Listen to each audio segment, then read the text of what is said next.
Abstract ಅಂತಾರೆ. Abstract means ನಾವು ದೇವಿ ಆರಾಧನೆ ಮಾಡಬೇಕಾದ್ರೆ ದೇವಿ ಮೂರ್ತ ಅಮೂರ್ತ ಅಂತ ಹೇಳ್ತೀವಿ. ಮೂರ್ತಿ ರೂಪದಲ್ಲಿ ಸಿಗೋದು, ವಿಗ್ರಹ ರೂಪದಲ್ಲಿ ಪೂಜೆ ಮಾಡೋದು ಅಮೂರ್ತ. ಅದಕ್ಕೆ ನಾನ್ ಫಿಸಿಕಲ್, ಕಣ್ಣಿಗೆ ಕಾಣದೇ ಇರೋದು, ನಮ್ಮ ಕಲ್ಪನೆಗೆ ಬರುತ್ತದೆ. ಯಾವಾಗಲೂ ಸುಲಭ ಅಬ್ಸ್ಟ್ರಾಕ್ಟ್ ಥಿಂಗ್ಸ್. ಅದರಿಂದ ಇದು ಅಪಾಯ ಕೂಡ. ಕಣ್ಣಿಗೆ ಕಾಣದೇ ಇರೋದು, ಇವಾಗ ಉದಾಹರಣೆಗೆ ಕಣ್ಣಿಗೆ ಕಾಣದೇ ಇರೋದು ನಮ್ಮ ಎಕ್ಸ್ಪೀರಿಯನ್ಸ್. ಇದು ಆದಷ್ಟು ನಮ್ಮ ಸ್ವಂತದ್ದು, ಹೆಚ್ಚು ಎಕ್ಸ್ಪ್ರೆಸ್ ಮಾಡೋಕ್ಕಾಗಲ್ಲ. ಜಾಸ್ತಿ ಹೇಳಿದ್ರೆ ಅದು ಸುಳ್ಳಾಗ್ಬಿಡುತ್ತೆ, ಯಾಕಂದರೆ ಅವ್ರಿಗೆ ಅನುಭವಕ್ಕೆ ಬಂದಿಲ್ಲ. ನಮ್ಮ ಅನುಭವ ನಾವಿಟ್ಕೊಳ್ಳೋದೇ ವಾಸಿ. ಆದರೆ ಈ ಈಗೋ ಏನು ಮಾಡುತ್ತೆ, ಈ ಅಬ್ಸ್ಟ್ರಾಕ್ಟ್ನ ಬೇರೆ ಥರ ಉಪಯೋಗಿಸ್ಕೊಳ್ಳುತ್ತೆ. That is very dangerous. ಸುಲಭ ಅಲ್ವಾ, ಯಾರಿಗೂ ಅರ್ಥ ಆಗಲ್ಲ. ಆವಾಗ ಸಿಂಪಲ್ ಒಂದು ಉದಾಹರಣೆ ಕೊಡ್ತೀನಿ.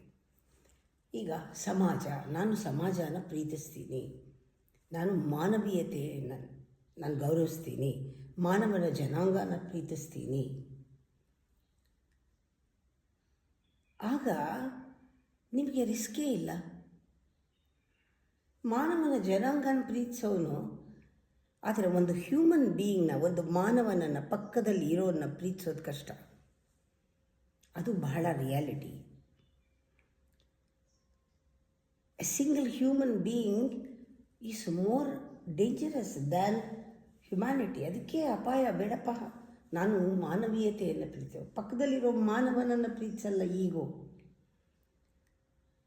ಆ ಥರ ನೋಡಿದ್ರೆ ಹ್ಯುಮ್ಯಾನಿಟಿ ಅಂತ ತೊಗೊಂಡ್ರೆ ಅಬ್ಸ್ಟ್ರಾಕ್ಟ್ ರಾಂಗ್ ಅಲ್ವಾ? ಅದಕ್ಕೆ ಕರೆಸ್ಪಾಂಡಿಂಗ್ ರಿಯಾಲಿಟಿ ಇಲ್ಲ. Human being is reality. ಆ ಅಪಾಯದಿಂದ ತಪ್ಪಿಸ್ಕೊಂಡ್ಬಿಡುತ್ತೆ ಈಗೋ. ನಿಜವಾಗ್ಲೂ ನಿನಗೆ ಪ್ರೀತಿನ, ಮಾನವನ್ನ ಪ್ರೀತಿಸು, ಪಕ್ಕದಲ್ಲಿರೋರನ್ನ ಪ್ರೀತಿಸು. ಆಗ ನೀನು ಮಾನವೀಯತೆಯನ್ನು, ಇಡೀ ಮಾನವ ಜನಾಂಗನ ಪ್ರೀತಿ ಮಾಡ್ದಂಗೆ ಆಗತ್ತೆ. ಆದರೆ ಬರೀ ಹ್ಯೂಮನ್ ಬೀಯಿಂಗ್ ಬಿಟ್ಬಿಟ್ಟು ಹ್ಯುಮ್ಯಾನಿಟಿ ಅಂದರೆ it's only a word,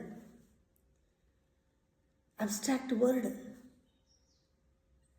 there is no corresponding reality. Human being ಅಂದರೆ ರಿಯಾಲಿಟಿ. ಆ ರಿಯಾಲಿಟಿ ಬಂದ ತಕ್ಷಣ ಅಲ್ಲಿ ಗುಡ್ ಬ್ಯಾಡ್ ಇರುತ್ತೆ, ಒಪ್ಕೋತೀವಿ. ಪೇಯ್ನ್ ಪ್ಲೆಷರ್ ಇರುತ್ತೆ, ಒಪ್ಕೋತೀವಿ. ಅಪ್ಸ್ ಡೌನ್ಸ್ ಇರುತ್ತೆ, ಒಪ್ಕೊಳ್ತೀವಿ. ಹೈಟ್ ಲೋ, ಹೈ ಲೋ ಅಂತಿರುತ್ತೆ, ಒಪ್ಕೋತೀವಿ. ಅಗೋನೀಸ್, ಎಕ್ಸ್ಟಸೀಸ್, ಜಾಯ್ ಎಲ್ಲ ಒಪ್ಕೋತೀವಿ ನಾವು.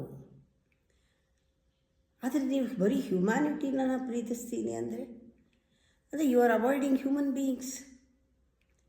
Because you can't face human beings.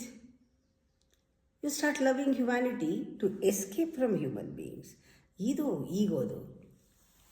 ಸಮಾಜಕ್ಕೆ ಹೊಡೆದಾಡೋರು, ಮಾನವೀಯತೆಗೆ ಹೊಡೆದಾಡೋರು, ಆದರ್ಶಗಳನ್ನಿಟ್ಕೊಂಡು ನಾನು ಹೆಂಗಸರ ಪರವಾಗಿ ನಿಂತ್ಕೋತೀನಿ ಅನ್ನೋದು, ಹೆಂಗಸರಿಗೆ ಅವಮಾನ ಆಗಬಾರ್ದು ಅನ್ನೋದು, ಇದೆಲ್ಲನೂ ಆದರ್ಶ ಬಹಳ ಈಗೋಯಿಸ್ಟಿಕ್.